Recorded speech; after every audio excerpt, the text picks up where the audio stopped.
In this tutorial, we'll be walking through example 0 of the PBWeight manual. In this example, we'll be creating a simple wing component and running modes on it. The simple wing has a wingspan of 647 inches, a root chord of 280 inches, a tip chord length of 49 inches, as well as a sweep of 30 degrees. Throughout this example, you will see how easy and quick it is to use the PBWeight toolset to go from a simple OpenVSP model to a complete finite element model ready to run modes in Nastran. First thing we want to do is open OpenVSP. Next, we're going to create a wing component.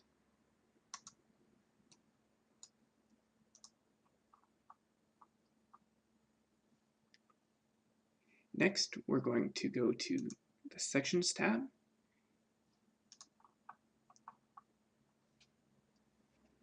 Now we specify our span, which will be 647 inches, root chord length of 280 inches, and a tip chord length of 49 inches.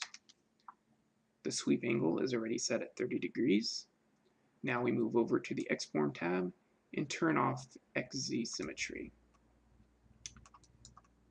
Now we have the basic geometry of our wing. Now it's a good idea to save our progress. So go to Save, specify a location,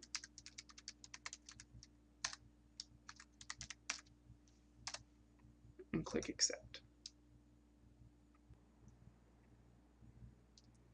Now we move up to the PBWeight menu and select Create Sketch Point Layout. Select the XY plane, multi-point placement. Now we're going to select to place 4 points at a time. And the first rib location is going to be at 0.3333. Click Show Points and click Place Points. The next rib location is at 0.4 U. Place points. Next, 0.5.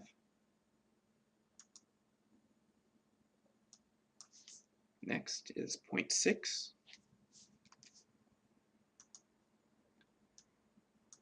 And lastly, we go all the way to the end, to the tip, and we'll click Place Points.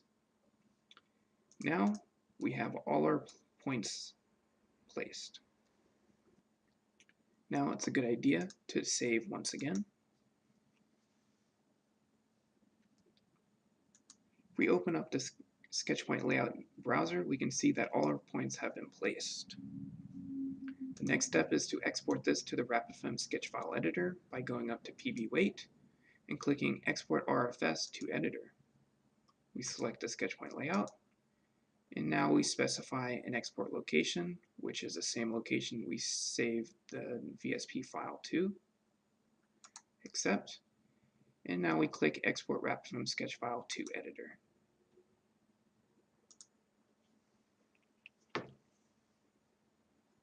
As you can see, the RapidFilm sketch file editor automatically opens with our wing component inside, along with the points that we just specified. The first step is specifying a materials card. We're going to the RapidFilm card menu and go down to Material. For this example, we'll be creating a completely 100% aluminum wing, so we're going to go to Isotropic Material Type. So first, we specify our Young's modulus.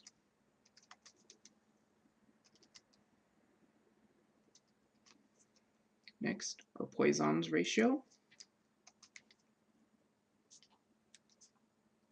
And lastly, rho, which is 0.103. And we click Create Material. Next, we're going to specify our property cards. So we're going to go back up to the RapidFilm card menu and select Property. This model is going to be completely P-shells. We're going to select our material 1, which we just created, And now we go down the list that you can follow along in the manual and specify our NSMs, our thicknesses, our lower and upper allowables, as well as our BMIR.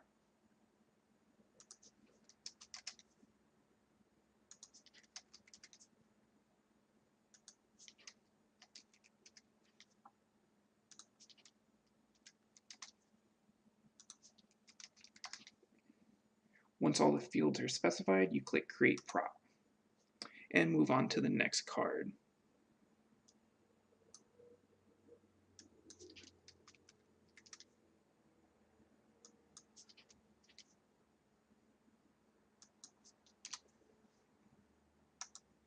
This process repeats for the remaining of the property cards.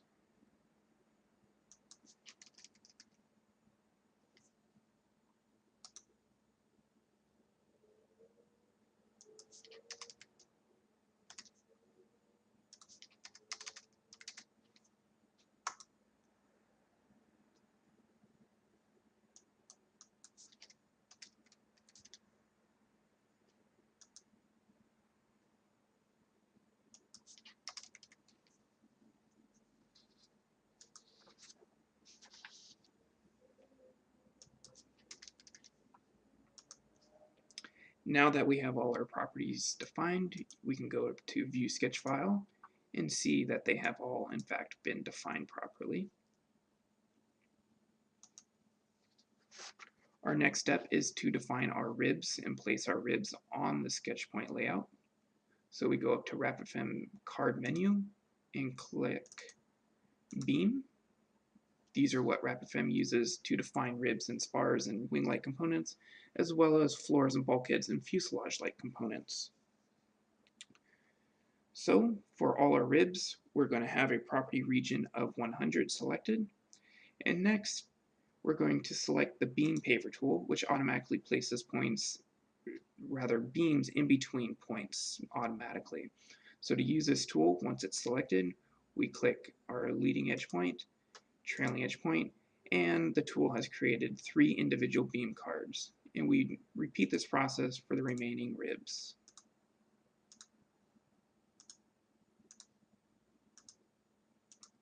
We can confirm that these ribs have been created by going back up and viewing the sketch file. And here are all the ribs that we have specified.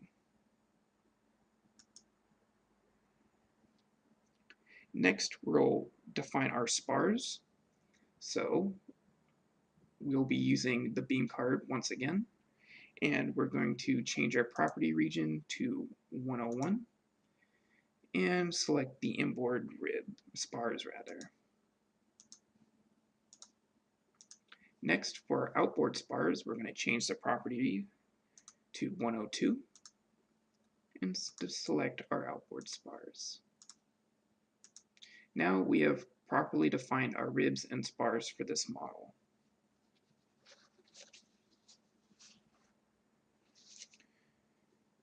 The next step is to create our skins. So first we go up to RapidFM card menu and select Skin 4s. Each station in between the ribs, we will define a separate property region. So for this first property region, we're going to select 103 for both the top and bottom sides of the skins. And we'll take advantage of the skin paver tool, which, similar to the beam paver tool, automatically creates skin cards for in between a defined region. For example, we select the 4 points,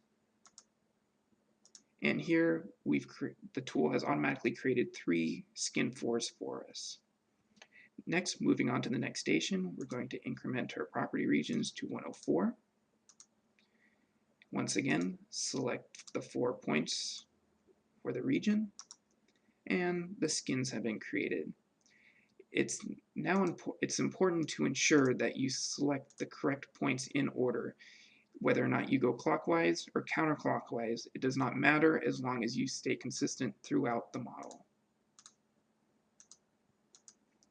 And now for our last set of skins, set the property region to 106 and repeat that process. Now we have defined all of our skins. The next step is to define our edge points. This is important for capturing in-plane curvature such as the leading edge of wings, as well as the top and bottoms of fuselage-like components. So we go up to RapidFem card menu and select edge point, and we select all the points on the leading edge of the wing. Once all selected, we click Create Edge Point. If we go up to view our sketch file, as you can see, we have all the skins that we just defined as well as the edge points.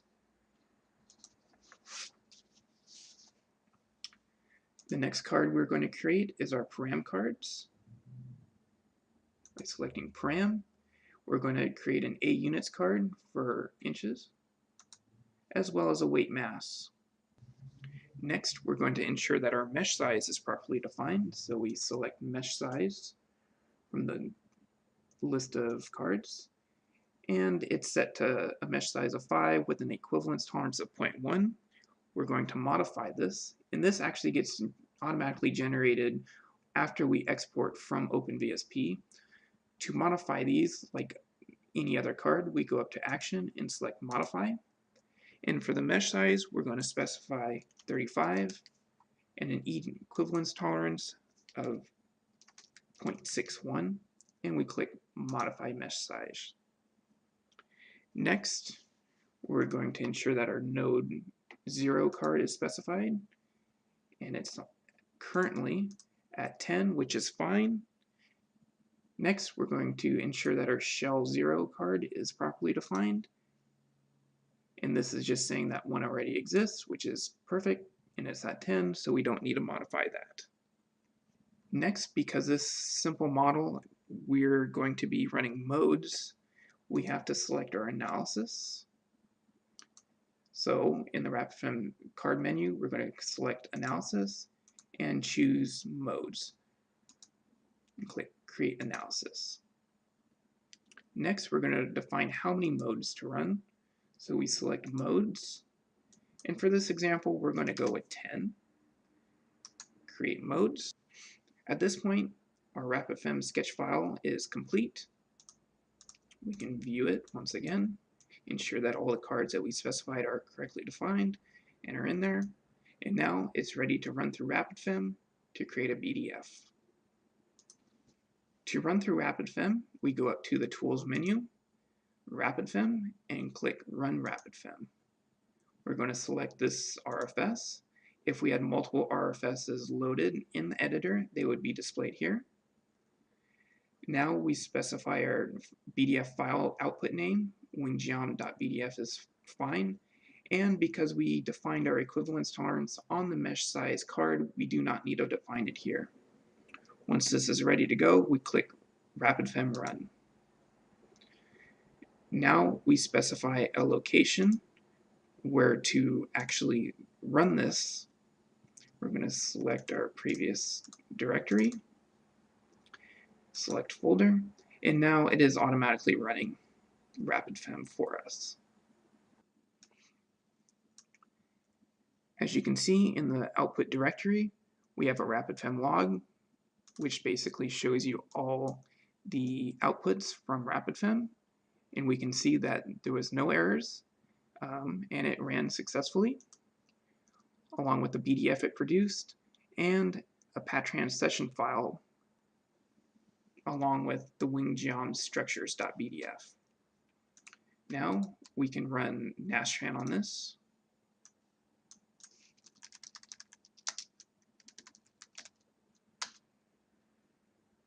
It successfully ran.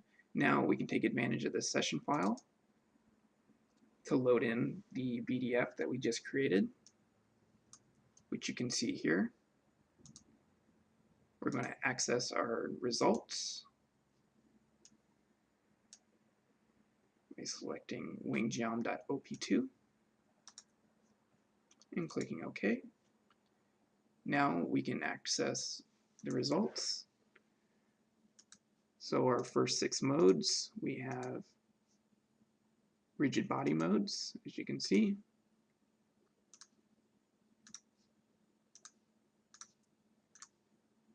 and our final rigid body mode. And next we have our first wing bending mode, as you can see here, as well as our second wing bending mode. As you can see, by using the PBWeight toolset, it is very easy and quick to go from a model within OpenVSP to a complete FEM ready to run modes.